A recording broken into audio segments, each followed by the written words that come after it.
اعوذ باللہ من الشیطان الرجیم بسم اللہ الرحمن الرحیم ان اللہ وملائکتہ یصلون علی النبی یا ایہا الذین آمنوا صلوا علیہ وسلموا تسلیما اللہم صلی علی سیدنا و نبینا و شفیعنا و مولانا محمد وعلی آل محمد وبارک وسلم۔ محترم خواتین و حضرات، السلام علیکم۔ پیام صبح کے ساتھ ایک بار پھر حاضر میں ہوں آپ کا میزبان انیق احمد۔ پیام صبح میں آپ اور ہم جانتے ہیں کہ قرآن کریم کی مختلف آیات پر گفتگو ہوتی ہے۔ ہمارے ملک کے جید علماء گفتگو فرماتے ہیں اور ہمیں قرآن کریم سے قریب کرتے ہیں، ان آیات کے معنی مفاہیم ہم تک پہنچاتے ہیں۔ اللہ تعالیٰ ہمیں کیسا دیکھنا چاہتا ہے اور اللہ تعالیٰ ہمیں کہاں دیکھنا چاہتا ہے، ہمارے علماء کو اللہ سلامت رکھے۔ سورہ فجر کی جو آخری آیات ہیں یعنی 28، 29 اور 30، ان پر ہم بات کروائیں گے اپنے عہد کے ایک ممتاز عالم دین، ایک ممتاز مفسر قرآن سے۔ اللہ کیا فرما رہا ہے اور کس سے مخاطبت فرما رہا ہے، یہ بھی ایک سوال رکھیں گے ہم۔ یا ایتھا النفس المطمئنہ ارجعی الی ربک راضیۃ مرضیہ فادخلی فی عبادی وادخلی جنتی۔ چھوٹی چھوٹی سی آیات ہیں، ایک سمندر ہے معنی کا، اور جو مفاہیم سامنے آ رہے ہیں اس پر تفصیلی گفتگو تو ہمارے معزز مہمان فرمائیں گے۔ ہم سوالات کچھ رکھیں گے، یہ نفس مطمئنہ سے کیا مراد ہے؟ نفس امارہ، نفس لوامہ، نفس مطمئنہ، نفس راضیہ، نفس مرضیہ، یہ کیا ہوتے ہیں؟ یہ کیسے، کون کون سے مدارج ہیں؟ کیا نفس مطمئنہ کا حصول زندگی میں ہی ہو جاتا ہے یا صرف یہ مخاطبت جنتیوں سے ہو رہی ہے؟ اس سوال کو ہم یوں رکھ لیں گے کہ کیا یہ مخاطبت صرف جنتیوں سے ہو رہی ہے؟ اگر ہم نفس مطمئنہ کا حصول زندگی میں ہی کرنا چاہیں تو ہمیں کیا کرنا پڑے گا؟ کون کون سے احکام اللہ تعالیٰ کے ہمیں بجا لانے پڑیں گے؟ ہمارا رویہ زندگی کے ساتھ کیا ہوگا؟ اللہ سے ہمارا تعلق کیسا ہوگا؟ سرکار دو عالم صلی اللہ علیہ وآلہ وسلم کی اتباع اور ایک مرد مومن، ان کے مابین کیا رشتہ ہے؟ پھر یہ اللہ تعالیٰ کی جو کائنات ہے، الخلق و عیال اللہ، تمام مخلوق اللہ کا کنبہ ہے، اس کنبے سے کیا میرا تعلق خدمت گزاروں جیسا ہے یا نہیں؟ اللہ کی شکر گزاری کے ساتھ ساتھ بہت ساری باتیں اس ذیل میں نکل کر آئیں گی۔ اللہ فرما رہا ہے کہ ارجعی الی ربک راضیۃ مرضیہ۔ اللہ اکبر، اللہ اکبر، آؤ میرے پاس آؤ ایسی صورت میں کہ اللہ تم سے راضی، تم اللہ سے راضی۔ فادخلی فی عبادی، میرے بندوں میں داخل ہو جاؤ۔ عباد نہیں کہا گیا، عبادی، میرے بندے۔ تو اللہ کے بندے کون ہوتے ہیں؟ ان میں کون کون سی خوبیاں ہوتی ہیں؟ خواتین حضرات، بہت ساری باتیں میں چاہتا ہوں کہ ہمارے مہمان گفتگو کا آغاز فرمائیں، تو اس لیے میں اپنی گفتگو کو روکتا ہوں، یہاں تعارف کرواتا ہوں اپنے آج کے معزز مہمان کا۔ تشریف فرما ہے محترم ڈاکٹر محسن نقوی صاحب۔ خواتین حضرات، ڈاکٹر محسن نقوی صاحب ہمارے ملک کا ایک جانا مانا نام، سب آپ سے واقف، سابق ممبر اسلامی نظریاتی کونسل، پیام صبح کا لازمی جز۔ الحمدللہ ڈاکٹر صاحب کو ہمارے اس پروگرام میں تشریف لاتے ہوئے یہ 12واں برس ہے، اور ہم مسلسل ڈاکٹر صاحب سے سیکھتے ہیں۔ کئی کتابوں کے مصنف محترم ڈاکٹر محسن نقوی صاحب، سورۃ الفجر اور آیات 28، 29 اور 30۔ اعوذ باللہ من الشیطان الرجیم، بسم اللہ الرحمن الرحیم۔ یا ایتھا النفس المطمئنہ ارجعی الی ربک راضیۃ مرضیہ فادخلی فی عبادی وادخلی جنتی صدق اللہ العظیم۔ اے نفس مطمئن، چل اپنے رب کی طرف اس حال میں کہ تو اپنے انجام نیک سے خوش اور اپنے رب کے نزدیک پسندیدہ ہے۔ شامل ہو جا میرے نیک بندوں میں اور داخل ہو جا میری جنت میں۔ صدق اللہ العظیم۔ خواتین و حضرات، محترم ڈاکٹر صاحب کی خدمت میں اس سے پہلے کہ ہم رکھیں آج کے پروگرام کے حوالے سے پہلا سوال، کل کے پوچھے گئے سوال کا درست جواب اور آج کا سوال آپ کی خدمت میں۔ کل کا سوال ہمارا یہ تھا کہ قرآن کریم میں حضرت ادریس علیہ السلام کا ذکر کتنی مرتبہ آیا ہے؟ درست جواب 2 مرتبہ۔ آج کا سوال نوٹ فرما لیجئے۔ سرکار دو عالم صلی اللہ علیہ وآلہ وسلم کے آخری ایام میں آپ صلی اللہ علیہ وآلہ وسلم کی جگہ کس نے نماز پڑھائی؟ 3 آپشنز، حضرت ابو بکر صدیق رضی اللہ تعالیٰ عنہ نے، یا حضرت عمر فاروق رضی اللہ تعالیٰ عنہ نے، یا حضرت عثمان غنی رضی اللہ تعالیٰ عنہ نے۔ جو درست جواب آپ سمجھتے ہوں روانہ فرمائیے۔ ہمارے فون نمبرز ہیں 009-221-345-27009۔ ہمارا دوسرا فون نمبر ہے 009-221-343-00980۔ ہمارا ای میل ایڈریس ps@dunyatv.tv، ہمارا SMS کا نمبر 3031 اور ہمارا واٹس ایپ کا نمبر ہے 009-2321-825-0194۔ ڈاکٹر صاحب، بڑی اہم آیات قرآن کریم کی، قرآن کریم کی ہر آیت اہم ہوتی ہے، لیکن یہ سبحان اللہ۔ اب کچھ سوالات میں نے انٹرو میں رکھنے کی کوشش کی۔ اب یا ایتھا النفس المطمئنہ، یہ نفس مطمئنہ کسے کہتے ہیں؟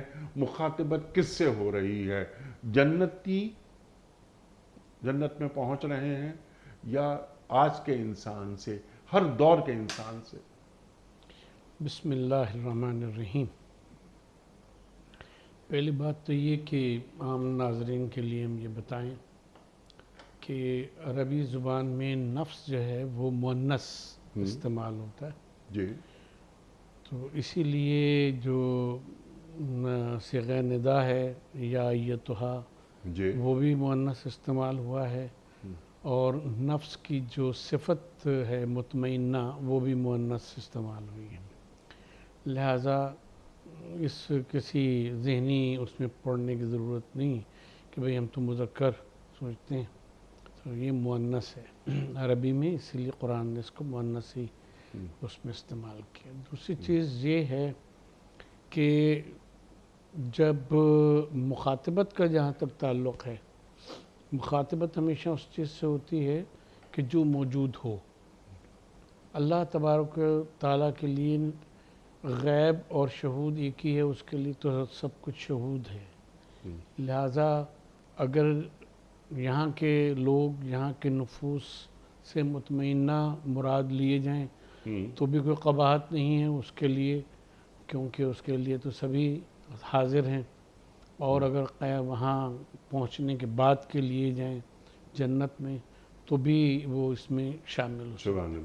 لیکن آیہ مبارکہ کی ترکیب یہ بتاتی ہے کہ یا ایتھا النفس المطمئنہ، کہ یہ یہاں کے لوگوں کو مہمیز کیا جا رہا ہے کہ تم ایک درجہ اطمینان تک پہنچو، اپنے نفس کو نفس مطمئنہ کے درجے کے اوپر لے کے جاؤ۔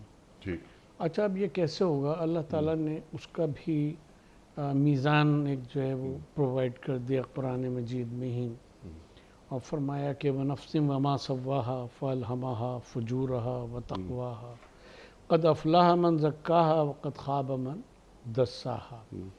تو بنیادی طور پہ یہ کہ نفس جو ہے ہر شخص کا، وہ ظاہر ہے کہ تخلیق خداوندی ہے، اور اللہ تبارک و تعالیٰ نے اس میں اچھائی اور برائی دونوں کا شعور بھی رکھ دیا اللہ تبارک و تعالیٰ نے، اور اس کے ساتھ ساتھ قرآن مجید جیسی کتاب جو ہے وہ بھی ہم کو دے دی، پہنچا دی، ہم تک نازل فرما دی، اور نبی پاک صلی اللہ علیہ وآلہ وسلم کا نورانی اور بالکل واضح اور مبین اسوہ حسنہ جو ہے وہ بھی ہمارے سامنے جو ہے کھول کے رکھ دیا۔ سب چیزیں ہمارے سامنے واضح ہیں۔ یہ بھی نبی پاک کا ایک اعجاز ہے کہ تمام انبیاء کی، حضور سے پہلے کے انبیاء جو ہیں ان کے حیات کا ہم کو پتہ نہیں لگتا، تفصیل اس کی کچھ معلوم نہیں ہے، سوائے اس کے کہ یقینی وہ بات ہے کہ جو قرآن میں بیان ہو گئی۔ لیکن نبی پاک صلی اللہ علیہ وسلم کی زندگی کا ایک ایک لمحہ جو ہے وہ روز روشن کی طرح سے عیاں ہے اور ڈاکومنٹڈ ہے، اور اس میں پھر یہ کہا قد افلح من زکاہا، جس نے اس کا تزکیہ کیا۔ اصل میں بیج کا بونا اور بیج کو دفن کرنا، اگر یہ دونوں مفہوم کسی کے ذہن میں واضح ہوں تو پھر یہ آیہ مبارکہ جو ہے وہ سمجھ میں آ جائے گی۔ دفن کرنا تو یہ ہے کہ بھئی کہیں مٹی پڑی ہوئی ہے یوں کیا پھینک دیا ہے اس کے اوپر، یا وہ کیا مٹی ڈال دی اس کے اوپر، اور بونا جو ہے اس کا مطلب یہ ہوتا ہے کہ اس کو باقاعدہ کیا، پانی دیا، اس کے بعد اس میں سے شگوفے اٹھنے کا کرنے کا انتظار کیا، اللہ تعالیٰ سے دعا کی، اور وہ ایک گویا کہ پودے کی صورت میں یا کھیتی کی صورت میں نمودار ہوا۔ فلاح کہتے ہیں اس یہ جو کیفیت ہوتی ہے کھیتی کے اگنے کی، پودے کے اگنے کی، شجر کے اگنے کی جو کیفیت ہے اس کو، یعنی ثمر بار ہونے کی جو کیفیت ہے اس کو کہتے ہیں۔ اور دساہا کا معنی یہ ہے کہ اس کو لیا اور دفن کر دیا، اس سے کچھ آپ پیدا نہیں کیا، نفس کو آگے پروڈکٹیو نہیں بنایا۔ تو اللہ تعالیٰ فرماتا ہے قد افلح من زکاہا، جس نے اس کا تزکیہ کیا اور اس کی بڑھوتری کی کوشش کی اور وہ کیا تو وہ جو ہے فلاح پانے والا ہوگا، اور جس نے اس کو دفن کر دیا تو وہ خائب و خاسر ہوگا، وہ نقصان اٹھانے والا ہوگا۔ اب یہاں جو نفس مطمئنہ ہے تو یہ مطمئنہ صفت ہے نفس کی، اور یہ صفت اسی وقت اس سے ملحق ہوگی کہ جب یہ اس میں پائی جاتی ہو۔ تو یہ جو ہے افلاح من زکاہا اور خواب من دساہا، اس سے پہلے کہ فالہمہا فجورہا و تقواہا، ٹھیک، تو جو تقوی کا پہلو جو ہے اس کو غالب کرتا چلا جائے گا، جتنا اس کا نفس اتنا مطمئن ہوتا چلا جائے گا، اور تقوی کے دونوں پہلو ایجابی بھی اور سلبی بھی، یعنی اللہ تعالیٰ تبارک و تعالیٰ کے احکام پر عمل کرنا بھی تقوی ہے اور اس کے منہیات سے رکنا بھی تقوی ہے۔ سبحان اللہ۔ اچھا، اب نفس کو ڈاکٹر صاحب ذرا کھول دیجئے، بتا دیجئے، ہمیں سمجھا دیجئے کہ نفس میں، روح میں اور بدن میں، ان تینوں میں کیا فرق ہے، ان کی تعریف کیا ہے؟ دیکھیں اس میں قرآن مجید کا اگر ہم مطالعہ کریں تو لوگ تو کہتے ہیں، اصطلاح بنا لی ہے، خاص طور پہ جو صوفیہ سے متعلق لوگ ہیں انہوں نے کہ روحانی ترقی۔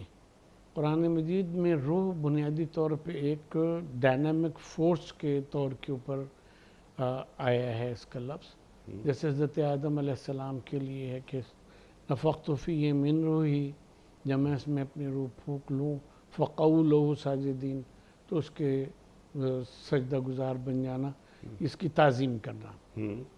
تو بنیادی طور کے اوپر جو پروسیس چل رہا ہے اس کو بتایا کہ ہم نے مٹی سے بنایا، کھنک بولتی مٹی سے بنایا، یہ کیا وہ کیا، اس کو اپنے دونوں ہاتھوں سے بنایا۔ تو روح جو ہے بنیادی طور کے اوپر وہ ڈائنامک فورس ہے کہ جو کسی بے جان کو جاندار کرتی ہے۔ نفس بنیادی طور کے اوپر اصل چیز ہے جس کی ترقی ہے، یعنی ایک ایسا شخص کہ جو مجنون ہے، فرض کیے، جس کو اچھے برے کی تمیز نہیں ہے، ٹھیک ہے، ایک ایسا شخص کہ جو اب آج کے زبان میں مثلا آٹسٹک ہے، بالکل ہی وہ سمجھنے کی اس میں صلاحیت نہیں ہے، تو روح تو اس میں بھی ہوتی ہے، وہ اپنی روحانی ترقی نہیں کر سکتا۔ جو جس چیز کی ترقی ہوتی ہے وہ بنیادی طور پہ انسانی نفس کی ترقی ہوتی ہے، اور نفس کی ترقی یہ ہے کہ جس میں اللہ تعالیٰ نے دونوں صلاحیتیں رکھی ہیں کہ تقوی بھی اس کو سکھا دیا ہے اور اس کا فجور بھی سکھا دیا ہے. یہ دونوں چیزیں نفس میں پائی جاتی ہیں. اسی لیے جس کا فجور والا پہلو غالب ہوتا ہے تو اس کے لیے قرآن مجید نے میں فرمایا کہ امارۃ بالسوء، کہ نفس جو ہے جیسے سورہ یوسف میں آتا ہے کہ یہ برائی کی ترغیب دینے والا، برائی پہ ابھارنے والا، برائی کا حکم دینے والا ہے. اس کے ساتھ جو تقوی سے جڑا ہوا نفس ہوتا ہے وہ نفس لوامہ ہوتا ہے کہ وہ اس کو بتاتا رہتا ہے کہ نہیں یہ تم غلط کر رہے ہو، یا تم نے غلط کیا اور یہ کیا وہ کیا. ٹھیک ہے. اور پھر جب وہ اس کی نفس کی آواز کو سنتا ہے اور تقوی کی راہ کے اوپر دونوں معنوں میں چلتا ہے، اللہ کے احکام کے اوپر عمل کرنے کے، اور جس چیز سے اس نے روکا ہے، منع کیا ہے، اس سے رک جانے کے، اس پہ چلتا چلا جاتا ہے، تو وہ ایک اطمینان کی کیفیت میں آتا چلا جاتا ہے کہ ہاں پلٹ کے دیکھتا ہے میں نے احکام الہی کو پورا کیا، اس میں یہ چیز رہ گئی، اب اس کو بھی، اب اس کو بھی، اب اس کو بھی، یہاں تک کہ وہ اس کا نفس جو ہے وہ برائیوں سے پاک ہو جاتا ہے اور صرف اللہ تعالیٰ کے احکام کے اوپر وہ عمل کرتا رہتا ہے. رسول اللہ صلی اللہ علیہ وسلم کی سیرت کو ہمیشہ ہر لمحے وہ سامنے رکھتا ہے اور اس طرح سے وہ اطمینان نفس اس کو حاصل ہوتے چلا جاتا ہے.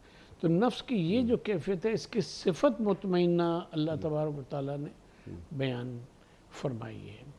سبحان اللہ، سبحان اللہ. پورے قرآن کریم میں ایک مومن کی صفات جو اللہ بیان کر رہا ہے، کیا ان تمام صفات سے یہ بہرہ مند ہوا کہ نہیں ہوا؟ اور پوری زندگی جیسا کہ آپ نے فرمایا اس کا تاثر ہے، وہ میں آپ کی خدمت میں پیش کر رہا ہوں تاکہ اس کو اور ہم آگے بڑھا دیں اس بات کو کہ نفس مطمئنہ کا حصول ہمارا خواب ہے، ہماری خواہش ہے کہ نفس مطمئنہ ہمارا ہو. جب ہم زندگی گزار کے جب جائیں اللہ کی بارگاہ میں اور اللہ سے ہماری ملاقات ہو، اللہ کے رسول فرما رہے ہیں صلی اللہ علیہ وآلہ وسلم کہ رفیق اعلیٰ سے میری ملاقات ہے. تو اللہ فرمائے کہ فادخلی فی عبادی وادخلی جنتی، تو اس کے لیے زندگی گزارنے کا ایک ڈھب ہوتا ہے. اے اللہ، میں نے اپنی پوری زندگی میں نے کسی حکم کی نافرمانی نہیں کی. حتی المقدور، میں فرشتہ نہیں ہوں، میں یہ کام کرتا رہا. تو نے صبر کی بات کی، میں نے صبر کیا. تیری شکر گزاری کا وقت تھا، میں نے شکر کا مظاہرہ کیا. تو نے استقامت کی بات کی تو میں استقامت پہ رہا. تو نے توکل کی بات کی کہ مجھ پہ بھروسہ کرو. جب تو نے یہ کہا کہ الیس اللہ بکافٍ عبدا، تو میں نے کہا کہ ہاں میرے لیے اللہ کافی ہے. یہاں پہ ہم ایک بات یہ عرض کر دیں ارشاد موافقت کلام کی کہ نفس مطمئنہ کے کچھ درجات جو ہیں، یا یوں کہیے کہ اس کے کچھ شرائط جو ہیں، اللہ تبارک و تعالیٰ نے سورہ بقرہ کی آیت 177 جو آیت بر کہلاتی ہے، اور جو یہاں لفظ استعمال ہوا فادخلی فی عبادی، تو عباد الرحمن کی جو سورہ فرقان میں پوری صفات آئی ہیں، انسان ان دو کو اکٹھا کر کے اور اپنی زندگی کو اس کے مطابق ڈھالتا رہے تو انشاءاللہ وہ اس کا نفس جو ہے وہ اپنے بارے میں اللہ تعالیٰ کے اس کے بارے میں حسن سلوک اور اس کے فضل کے بارے میں مطمئن ہوتا چلا جائے. ٹھیک جی، بالکل سبحان اللہ. یہ چند آیات تو قرآن کریم کی جس جانب آپ نے اشارہ فرمایا، لیکن پورا قرآن بھرا ہوا ہے. ان دو آیات کے علاوہ مثال کے طور پر حسبنا اللہ و نعم الوکیل، نعم المولا و نعم النصیر، اگر یہی آدمی اپنے اندر اتار لے، الیس اللہ بأحکم الحاکمین، اگر یہی آدمی اپنے اندر اتار لے یہ بات، میں نے جیسے ابھی عرض کیا تھا کہ اللہ فرما رہا ہے سوال بنا کر کہ کیا اللہ بندے کے لیے کافی نہیں ہے؟ الیس اللہ بکافٍ عبدا، تو مجھے معلوم تو ہو کہ میرا معبود ہے کون. میں سجدہ کس کے سامنے کر رہا ہوں، اور اگر اللہ مجھے حاصل ہو جاتا ہے تو پھر مجھے کیا چاہیے؟ حضرت امام حسین علیہ السلام کا قول، جس نے سب کچھ حاصل کر لیا، اللہ کو کھو دیا، اس نے کیا حاصل کیا، کیا پایا؟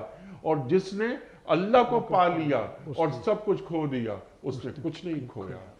تو نفس مطمئنہ اسی بات سے جوڑتے ہیں، چند صفات، مومنانہ صفات، وہ کون سی اللہ ہم میں دیکھنا چاہتا ہے تاکہ اللہ یہ کہے فادخلی فی عبادی وادخلی جنتی۔ تو یہ عجیب آیت ہے، یعنی جب اس کو پڑھتے ہیں تو روح بھی کانپتی ہے کہ طوعاً یا کرہن اللہ تبارک و تعالیٰ کے حضور تو پہنچنا ہی ہے، چاہے کوئی شخص چاہے، اس کی خواہش ہو یا نہ ہو، اس کو جانا تو اللہ تبارک و تعالیٰ کے پاس ہے، طوعاً جانا ہے، کرہن جانا ہے، چاہے نہ چاہے ہر طرح جانا ہے۔ انا للہ و انا الیہ راجعون، جا بھی ہم اسی کی طرف رہے ہیں۔ لیکن یہ کہ یہاں اس آیہ مبارکہ میں اللہ تبارک و تعالیٰ گویا کہ حکماً بلا رہا ہے، جو آیہ مبارکہ ہے اس میں حکم ارجعی، یہ ماضی امر کا، اس کا امر کا صیغہ ہے مؤنث کا، کہ آ جاؤ میری طرف، کیونکہ نفس کو مخاطب کر رہا ہے، کہ اللہ تبارک و تعالیٰ امر دے کر اپنی طرف بلا رہا ہے اور اپنی طرف وہ کر رہا ہے۔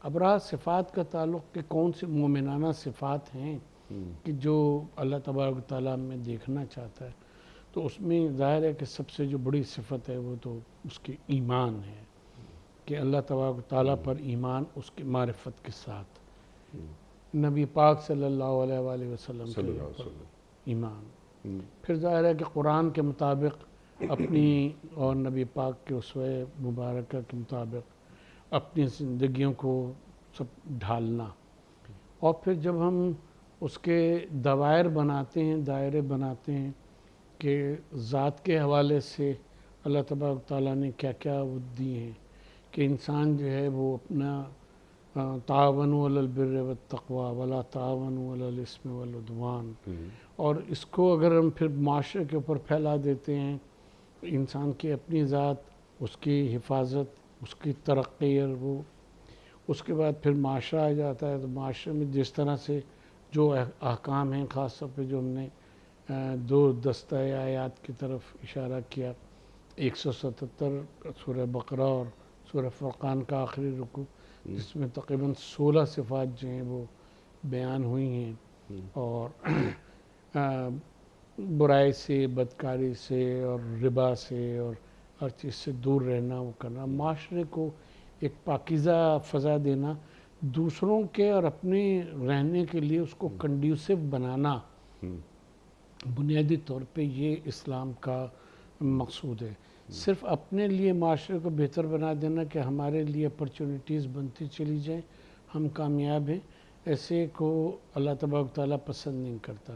اس کو معاشرے کو کنڈیوسو بنانا ہے، رہنے کے قابل بنانا ہے کہ میں بھی اس میں رہوں اور دوسرے بھی اس میں بہتر طریقے سے رہ سکیں۔ یہ سب وہ چیزیں ہیں کہ جو مومنانہ صفات ہیں۔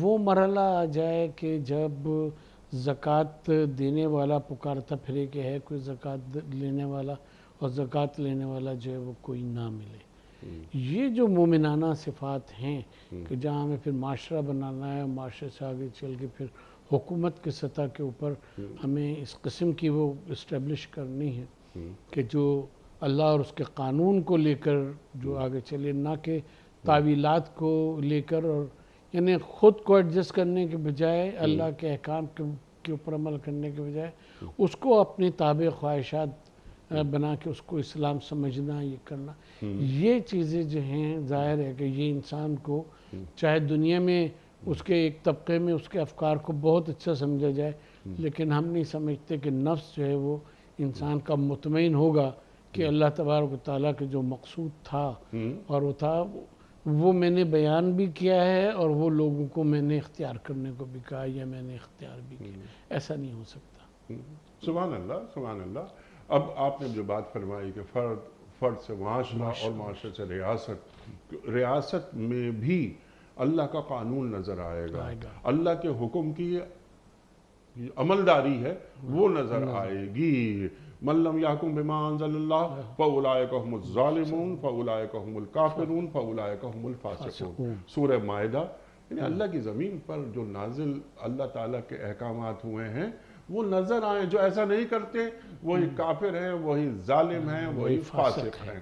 اللہ قرآن کریم میں فرما رہا ہے، یعنی صرف محض ذاتی طور پہ صبر، شکر، توکل، اللہ پہ بھروسہ ہی کافی نہیں ہے، جس طرح فرد واحد کی حیثیت سے اللہ پر بھروسہ مجھے اور آپ کو ہے، تو ایک ریاست، مسلمان ریاست کے حکمران کو بھی اللہ پر اتنا ہی بھروسہ ہونا چاہیے، کیونکہ اسے بھی خواہش ہے کہ وہ جنت میں جائے، اور اسے بھی اللہ یہ کہے کہ فَادْخُلِي فِي عِبَادِي وَادْخُلِي جنتی۔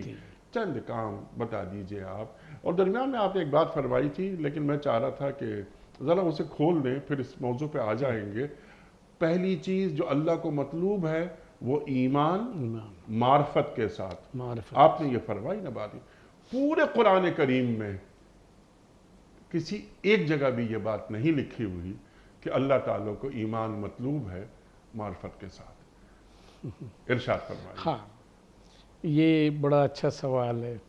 اصل میں بنیادی طور کے اوپر یہ ہے کہ ایمان لانے کا مطالبہ اللہ پہ، ملائکہ پہ، رسولوں پہ، یہ تو سب بہت ساری آیات ہیں اور ہیں، ٹھیک ہے۔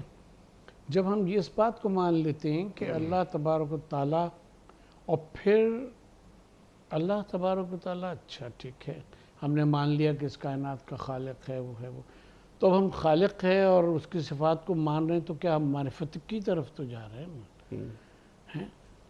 اگر اس نے ہدایت کا بندوبست نہیں کیا ہے تو ہم رسولوں کو کیوں مانیں، ہم ملائکہ کو کیوں مانیں، ہم حساب کتاب کو کیوں مانیں، ہم کتابوں کو کیوں مانیں؟ ٹھیک ہے، جب ہم اللہ کو مانتے ہیں اور اس کائنات کی تخلیق کو مانتے ہیں، تو پھر ہم ساتھ ساتھ کیا وہ خالق ہے، تو پھر ہم ساتھ ساتھ یہ بھی مانتے ہیں کہ پھر چاند ہے، سورج ہے، ستارے ہیں، ہماری طرح کے انسان ہیں، اور دوسرے جاندار ہیں، پھول ہیں، پتھر ہیں، یہ بھی اللہ نے پیدا کیے۔ تو اب یہ صرف ماننا جو ہے وہ نہیں رہ گیا، بلکہ اب ہم اس کی معرفت جو ہے وہ جاننا بھی ضروری ہے، جاننا جو ہے وہ ماننا اور جاننا، اب ہم اس کی یہ معرفت ہے۔ مطلوب ہے؟ ہاں بالکل یہ مطلوب ہے، کیونکہ اگر ہم یہ مانیں کہ اللہ ہے اور اس کے ساتھ یہ جو اس کے لوازمات ہیں جس کے ذریعے سے انسان بنتا ہے، ہم اگر یہ نہ مانیں، اگر ہدایت کو نہ مانیں، اور اگر اور چیزوں کو نہ مانیں، تو پھر ہم اللہ تعالیٰ کی عبادت کہاں سے کریں گے؟ جو قرآن مجید کی آیت ہے نا کہ شہد اللہ انہ لا الہ الا ہوا والملائکۃ واولو العلم قائما بالقسط، ٹھیک ہے، لا الہ الا ہوا، اللہ خود گواہی دے رہا ہے، اللہ خود گواہی دے رہا ہے۔ اللہ تو اس لیے گواہی دے رہا ہے کہ جب اس نے یہ کائنات بنائی تو اس وقت کوئی دوسرا گواہ نہیں تھا۔ اگر ہم آج یہ کہتے ہیں کہ اللہ تعالیٰ نے کائنات بنائی، یا اولین انسان نے یہ کہا کہ اللہ نے کائنات بنائی، تو گواہ تو کائنات کا وہ بھی نہیں تھا، گواہ تو صرف اللہ تھا۔ یقیناً تو اولو العلم جو ہیں وہ یہ گواہی دیتے ہیں، وہی علم اور معرفت کی بنیاد کے اوپر جو کائنات کو جانتے چلے جاتے ہیں، اللہ تعالیٰ کی معرفت حاصل ہوتی چلی جاتی ہے، اور اسی میں ازدیاد ایمان کرتا ہے۔ ہمارے محدود ذہن میں کیا اللہ تعالیٰ کی معرفت کی رسائی یا احاطہ ہو سکتا ہے؟ دیکھیں، اسی لیے یا سمینا و اطانا؟ سمینا و اطانا تو یہ ہے کہ جو آپ کی سمجھ میں نہیں بھی آ رہا اس میں بھی آپ کو سمینا و اطانا، اس کے لیے معرفت کی ضرورت نہیں ہے۔ ہاں، یعنی اطاعت کے لیے معرفت کی ضرورت نہیں ہے، لیکن یہ ہے کہ دیکھیں کہ کسی نے بھی یہ نہیں کہا کبھی کہ اللہ تعالیٰ کا علم حاصل کرو، کیونکہ اللہ تعالیٰ کو معلوم تو کرنا ناممکن ہے انسانی ذہن سے، یقین سے۔ معرفت کا مطلب ہی یہ ہوتا ہے کہ جو اس کے نشانات ہیں جو اس کی آیات ہیں اس کے ذریعے سے اللہ تبارک و تعالیٰ کی قدرت کا، اس کے وجود کا، ان سب کا پتہ لگایا جائے۔ اللہ کی صفت ہے رزاق، میں کیسے جان سکوں کیا، لیکن بلکہ سوال یوں کرتا ہوں، کیا میں جان سکتا ہوں کہ اللہ تعالیٰ جو رزق کی تقسیم کر رہا ہے اس کا طریقہ کیا ہے اور میں اس کو جانوں؟ یعنی اس میں معرفت کے ذیل میں ہم یہ گفتگو کر رہے ہیں، تو کیا میرے یا کسی انسان کے ذہن میں یہ بات آ سکتی ہے کہ اللہ تعالیٰ کا حکیمانہ طریقہ رزق کی تقسیم کے ساتھ کیا ہے؟ ہاں، ہمارا خیال ہے بالکل آ سکتی ہے۔ دیکھیں، سب سے بڑی بات تو یہ ہے کہ اگر ہم رزق کو صرف کھانے کے معنی میں اگر لیتے ہیں، یعنی جو انسان کسی بھی معنی میں لیں، ہاں ٹھیک ہے، تو وہ جو 20ویں پارے کی ابتدائی آیات کی طرف ہم نے اشارہ کیا تھا، وہ کیا تھا، تو یہی تھے نا کہ یہ کھیتی جو ہے یہ تم اگاتے ہو یا ہم اگاتے ہیں۔ تقسیم تو بعد کی بات ہے نا، پہلے تو پیدائش کی بات ہے، ٹھیک ہے۔ اور یہ کائنات یہ جو ہے، یہ تم نے بادل جو ہے مثلا تم چلاتے ہو یا ہم چلاتے، بارش تم برساتے ہو یا ہم برساتے ہیں، ٹھیک ہے۔ جب ہم یہ نظام کو دیکھتے ہیں کہ پیدائش اور پھر کنزمپشن، پھر اس کے بعد دوبارہ پیدائش اور پھر کنزمپشن، یہ سائیکل ہے کہ جو انبریکیبل سائیکل ہے کہ جو اللہ تبارک و تعالیٰ نے کائنات میں چلایا ہوا ہے، تو ہم وہاں سے اس بات کو درک کرتے ہیں، اس بات کی ہمیں معرفت حاصل ہوتی ہے کہ اللہ تعالیٰ نے ایک نظام بنایا ہوا ہے۔ اور جب ظاہر ہے کہ اس نے کوئی چیز بنائی ہے تو اس نے کوئی چیز ایسے نہیں پیدا کر دی کہ وہ ایک فالتو یا کہنا چاہیے بیکار ہو، وہ ہم لوگوں تک پہنچتی بھی ہے، ٹھیک ہے، وہ ہم لوگوں تک پہنچتی بھی ہے۔ اسی لیے ہم دیکھتے ہیں کہ ہم اس قابل ہوتے ہیں، جب وہ چاہتا ہے کہ لقمہ ہم تک پہنچے تو اس کو کوئی روک نہیں سکتا، ٹھیک، اور کبھی سامنے رکھا ہوا لقمہ ہے وہ ہم اس کو اپنے منہ تک نہیں لے جا سکتے۔ ٹھیک، تو یہ اللہ تبارک و تعالیٰ کا وہ خیر الرازقین، وہ سب سے بہتر رزق کا پہنچانے والا علم ہے۔ علم کو آپ دیکھ لیں، سائنس جو ہے وہ نامعلوم سے معلوم کی طرف چلی جا رہی ہے، جب سے ہم علم کی تاریخ کو جانتے ہیں، ٹھیک ہے۔ نہیں معلوم تھا تو یہ انسانی ذہن میں اگر اس نے سیب گرتے دیکھا اور اس سے گریوٹی کا تصور نکالا تو اللہ تبارک و تعالیٰ نے ذہن میں ڈالا تو اس میں گریوٹی کا تصور آیا، ورنہ ہزاروں سال سے سیب گر بھی رہے تھے، لوگ دیکھ بھی رہے تھے، اٹھا کے کھا بھی رہے تھے۔ تو یہ جو علم کی ترقی ہے، سوچ کا پیدا ہونا ہے، یہ سب چیزیں یہ اللہ تعالیٰ دیتا ہے تو پھر وجود میں آتی ہیں۔ اب یہ کلٹیویشن کے جو نئے طریقے، نئے وہ ایجاد ہو رہے ہیں اور وہ سب ہے، یہ عقل انسانی میں اللہ تبارک و تعالیٰ کا فضل ہے کہ جو اللہ تعالیٰ وہ کرتا ہے تاکہ اس کی کائنات، اس کے جو مخلوق ہے وہ اس سے فائدہ اٹھائے، وہ کرے۔ تو اس طرح سے ہم تک پہنچتا ہے، یہ ترقیاں اس طرح سے ہم تک پہنچتی ہیں۔ سبحان اللہ، سبحان اللہ۔ اب ہم دوبارہ آ جاتے ہیں اسی آیت پر، ارجعی الی ربک راضیۃ مرضیہ۔ اب یہ راضیۃ مرضیہ یعنی اللہ ان سے راضی یا اللہ سے راضی؟ اللہ اکبر۔ صحابہ رضی اللہ عنہم ورضوا عنہ، اللہ تعالیٰ قرآن کریم میں سورہ فتح میں ارشاد فرما رہا ہے، لیکن کوئی 4 مقامات پر اور یہ آیت مبارک آیا ہے۔ یہاں اللہ تعالیٰ جو فرما رہا ہے یہ کن کی بابت فرما رہا ہے؟ یہ ان تمام وہ کہ جو نفس مطمئنہ پہ فائز ہیں،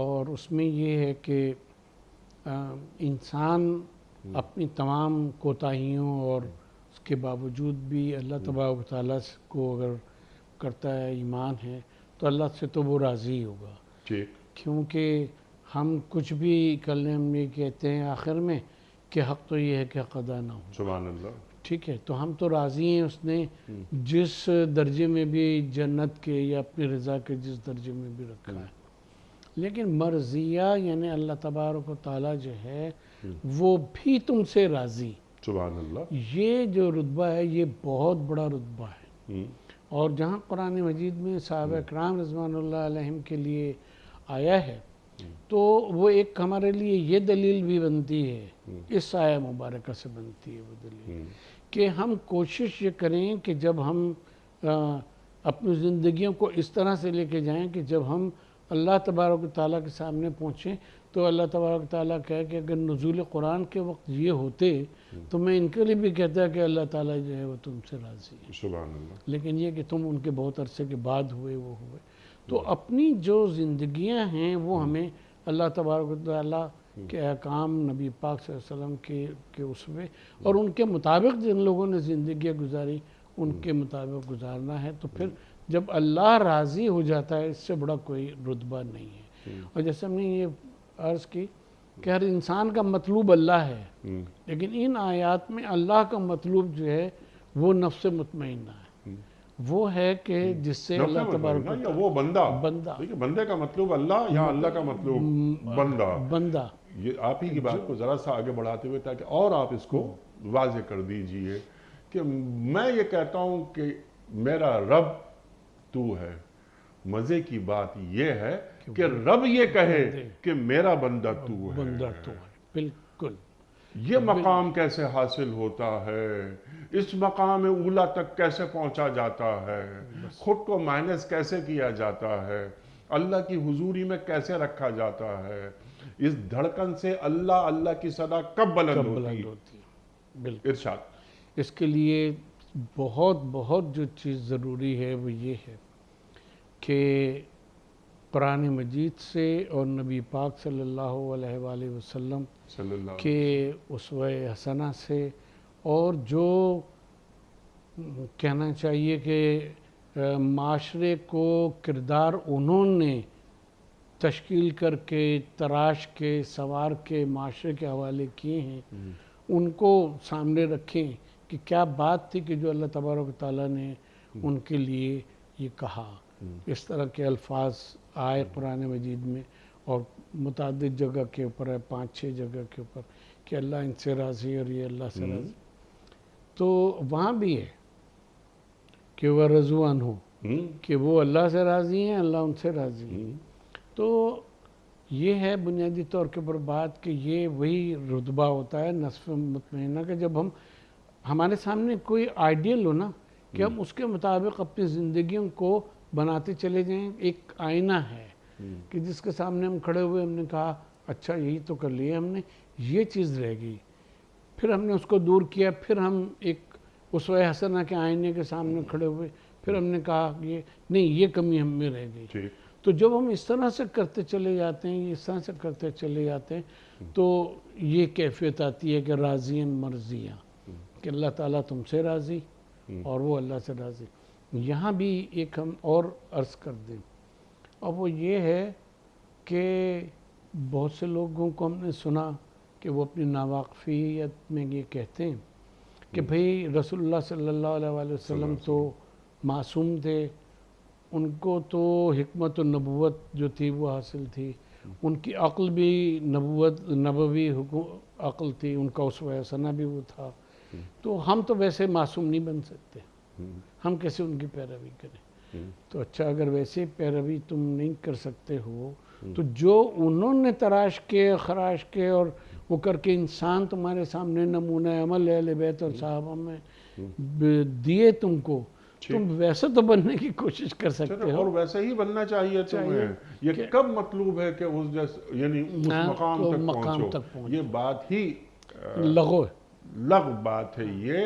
اچھا لیکن اب یہاں ہم کچھ بات اور یہ آپ سے سیکھنا چاہ رہے ہیں کہ اب راضیت مرضیہ، اللہ ان سے راضی، یہ اللہ سے راضی، اللہ اکبر، ایک مقام بلند حاصل ہو گیا، اب اللہ اس کا اجر دے رہا ہے۔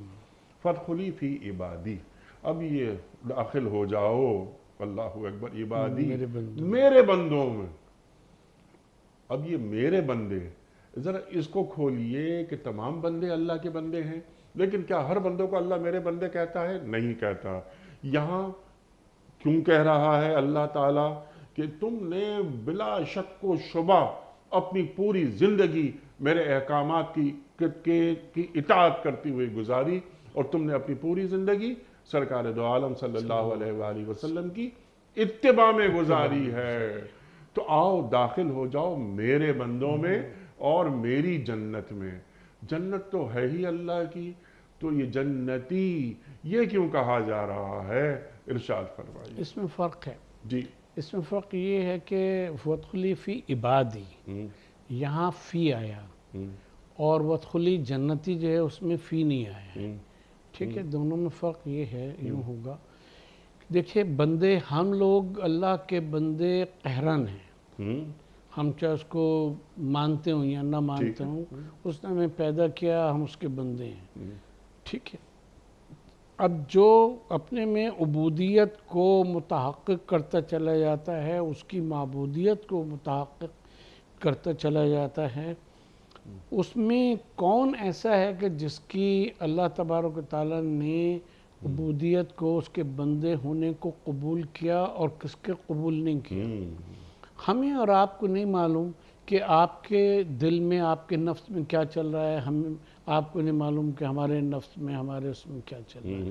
ہماری جو عبادتیں ہیں، رات کو کھڑا رہنا ہے عبادت میں، اس میں ریا کتنا ہے اور حقیقت کتنی ہے، ہمیں آپ کا نہیں معلوم، ایکس کا، وائی کا، زیڈ کا نہیں پتا۔ اس طرح سے ہمارا دعوی عبودیت جو ہے وہ اپنی جگہ کے اوپر، جب تک اللہ تبارک و تعالیٰ اس کو گویا کہ اس کے اوپر اس کے اٹیسٹیشن نہیں کرے، اس وقت تک نہیں ہو سکتا۔ اور ظاہر ہے کہ اتنے 1400 سال، 1400 انبیاء گزرے، وہ سب اللہ تبارک و تعالیٰ کے عبد تھے، اور ان کی امتوں میں بھی نیک اور پرہیزگار لوگ ہوئے جو دین پر عمل کرنے والے تھے، وہ تھا، تو وہ بھی جنت میں ان کا بھی ایک وہ ہے، صالحین بھی ہیں، شہداء بھی ہیں، صدیقین بھی ہیں، یہ سب ہیں کہ جس میں جہاں حضرت ابراہیم جیسا نبی جو ہے وہ دعا کر رہا ہے اللہ تبارک تعالیٰ سے کہ مجھے ان میں شامل فرماؤ کرواؤ۔ تو یہ کہ ایک ہوتا ہے کہ اپنے عبدیت کے اوپر بھروسہ کرنا کہ میں تو اللہ کا بندہ بن کے زندگی گزار رہا ہوں، سوال یہ کہ اللہ اس کو قبول بھی فرما رہا ہے یا نہیں فرما رہا ہے، اس کے نزدیک بھی میں بندہ ہوں یا نہیں ہوں۔ یہ وہ جگہ ہے، یہ وہ مقام ہوتا ہے کہ جہاں انبیاء اس کے عبد میں داخل ہونے کی تمنا کرتے ہیں کہ وہ اپنی زبان سے کہہ دے، جیسا آپ فرما رہے تھے بھی، کہ وہ اپنے اس سے کہہ دے کہ ہاں یہ میرا بندہ ہے۔ تو اللہ تبارک تعالیٰ کہتا ہے کہ جب میں تم سے راضی ہو گیا، تم تو مجھ سے راضی ہو، جب میں تم سے راضی ہو گیا اس نفس مطمئنہ سے، تو پھر اب کوئی وہی نہیں، جہاں میرے بندے ہیں، جہاں میں نے اپنے بندوں کو رکھا ہے، وہیں تم بھی رہو، تم بھی اسی زمرے میں، اسی گروہ میں، اسی میں شامل ہو، صدیقین میں، شہداء میں، صالحین میں، ان میں تم بھی شامل ہو۔ تو یہ اللہ تعالیٰ کی طرف سے بہت بڑا ایک رتبہ ہے، اور یہ اس بات کی بھی ریکگنیشن ہے کہ اللہ تبارک تعالیٰ آخرت میں اللہ کرے، آخرت میں نبی پاک صلی اللہ علیہ وسلم کی شفاعت کے ہی ذریعے سے ہمیں اپنے بندوں میں شمار کر لے۔